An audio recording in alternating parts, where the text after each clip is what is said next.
ಬಂದೆಯನಗೆ ನಾನೆಲ್ಲಿಂದ ಬಂದೆಯನಗೆ ದೇಹ ಬಂದ ಪರೆವಾಹುದು ದೇಹ ಬಂದ ಪರೆವಾಹುದು ಇನ್ನು ಮುಂದೆ ಐದುವ ಗತಿಯ ಇನ್ನು ಮುಂದೆ ಐದುವ ಗತಿಯ ಗುರುವೆಂಬ ನಿತ್ಯ ನಿತ್ಯ ವಿಚಾರ ಹುಟ್ಟಾದವರಿಗೆ ವಿಚಾರ ಹುಟ್ಟಾದವರಿಗೆ ಎಂದೆಂದಿಗೋ ಬಳಲಿಕೆ ಬಿಡದು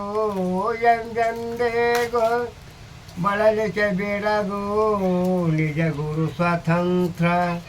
ಸಿದ್ಧಲಿಂಗೇಶ್ವರ ನಿಜ ಗುರು ಸ್ವತಂತ್ರ